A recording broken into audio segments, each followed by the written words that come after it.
श्री गणेशाय नमः। आप सभी को जन्माष्टमी की ढेर सारी शुभकामनाएं। और आज मैं लेके आई हूँ जन्माष्टमी का व्रत उत्सव की कहानी।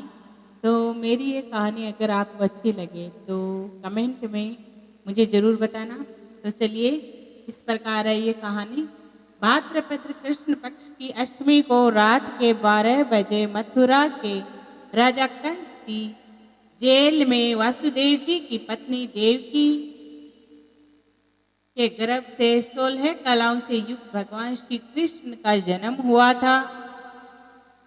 इस तिथि को रोहिणी नक्षत्र का विशेष महात्म्य है। इस दिन देश के समस्त मंदिरों का श्रृंगार किया जाता है। कृष्ण अवतार के उपदेश में झांकियां सजाई जाती है। भगवान श्री कृष्ण का श्रृंगार करके झूला सजाया जाता है। हाँ, और स्त्री पुरुष रात के 12 बजे तक व्रत रखते हैं।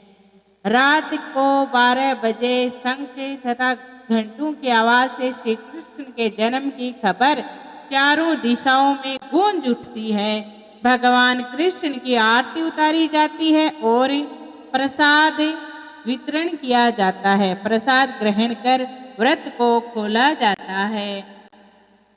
कथा इस प्रकार है। सभी बोले राधे राधे। द्वापर युग में पृथ्वी पर राक्षसों के अत्याचार बढ़ने लगे थे।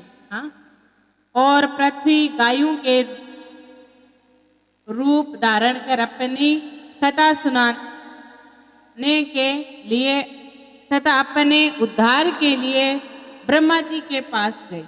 ब्रह्मा जी सब देवताओं को साथ लेकर पृथ्वी को विष्णु के पास क्षीर सागर से ले गए। इस समय भगवान विष्णु अंतशय्या पर शयन कर रहे थे। स्तुति करने पर भगवान की नींद भंग हो गई।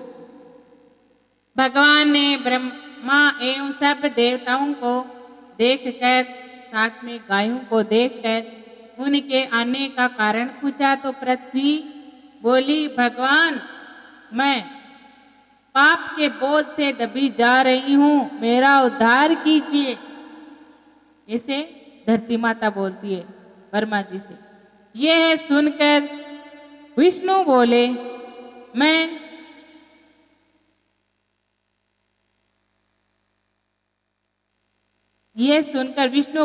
ब्रजमंडल में वासुदेव जी की पत्नी देवकी के गर्भ से जन्म लूंगा।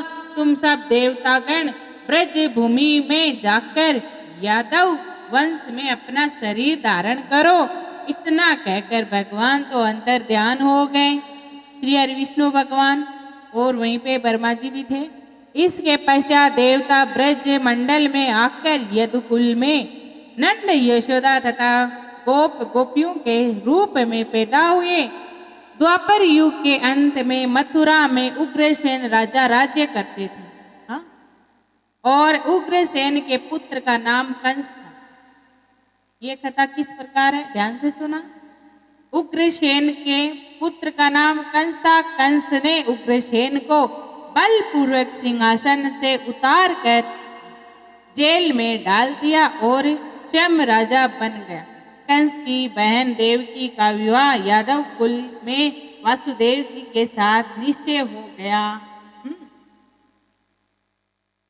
जब कंस देवकी को विदा करने के लिए रथ के साथ जा रहा था तो आकाशवाणी हुई कि हे कंस, जिस देवकी को तू बड़े प्रेम से विदा कर रहा है उसका 8वां पुत्र तेरा संहार करेगा। आकाशवाणी की बात सुनकर कंस क्रोध से भर देवकी को मारने को तैयार हुआ। उसने सोचा न था देवकी होगी न उसका कोई पुत्र होगा। उसने ऐसा सोचा, न देवकी होगी न उसका पुत्र होगा।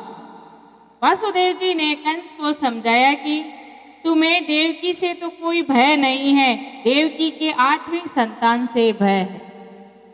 इसीलिए मैं इसकी 8वीं संतान को तुम्हें सौंप दूंगा। तुम चाहो जिस प्रकार से उस 8वीं संतान के साथ व्यवहार कर सकते हो। ऐसा वासुदेव जी ने कंस से कहा और वासुदेव जी की बात स्वीकार कर ली और वासुदेव जी देवकी को सहित देवकी और वासुदेव जी को दोनों को कारागार में कंस ने डाल दिया। तत्काल नारद जी वहां पर पहुंचे। हाँ, तत्काल नारद जी वहां पर पहुंचे और कंस से बोले ये कैसे पता चलेगा कि 8वें गर्भ कौन सा होगा?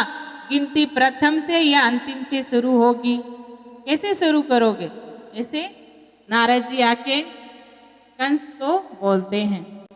कंस ने नारद जी के परामर्श पर देवकी के गर्भ से उत्पन्न होने वाले समस्त बालकों को मारने का निश्चय कर लिया। इस प्रकार एक एक करके कंस ने देवकी के 7 बालकों की निर्दयता पूर्वक मार डाला और हत्या कर डाली। भाद्रपद के कृष्ण पक्ष की अष्टमी को रोहिणी नक्षत्र में श्री कृष्ण का जन्म हुआ। उनके जन्म लेते ही जेल की कोठरी में प्रवेश भगवान के करते ही प्रकाश फैल गया। हाँ, चारों ओर प्रकाश फैल गया। वासुदेव जी के सामने शंख चक्र गदा एवं पद्मधारी चतुर्भुज भगवान ने अपना रूप प्रकट कर कहा, अब मैं बालक का रूप धारण करता हूँ। तुम मुझे तत्काल गोकुल में नंद के यहाँ पहुँचा दो। हाँ, और उनकी अभी अभी जन्मी कन्या को लाकर कंस को सौंप दो। ये भगवान कहते हैं। तत्काल वासुदेव जी की हथकड़ियां खुल गई, दरवाजे अपने आप खुल गए, पहरेदार सो गए। वासुदेव जी कृष्ण को एक टोकरी में रखकर गोकुल को चल दिए। रास्ते में यमुना श्री कृष्ण के चरणों को छूने के लिए, प्रणाम करने के लिए बढ़ने लगी और भगवान ने अपना पैर टोकरी में से बाहर लटका दिया और चरण छूने के बाद यमुना घट गई। बोलो राधे राधे।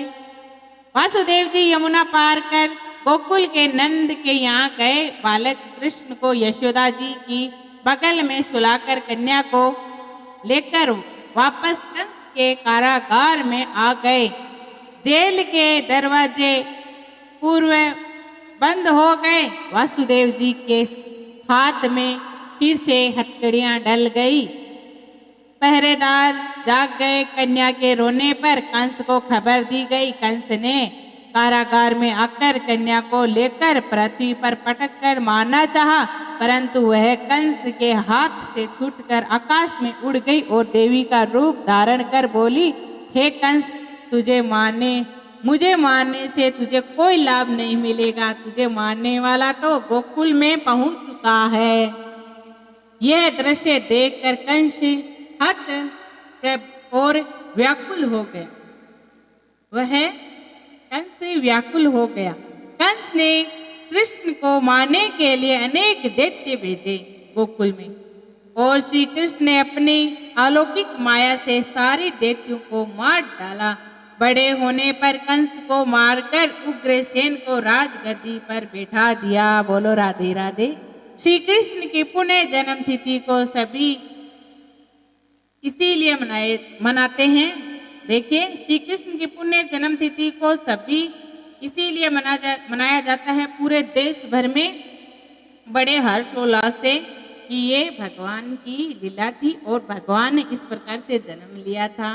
तो बोले सभी, बोलो श्री कृष्ण भगवान की जय हो। अगर आपको ये कथा अच्छी लगी हो तो लाइक शेयर जरूर कीजिएगा। कमेंट में मुझे जरूर बताना कैसी लगी ये कथा।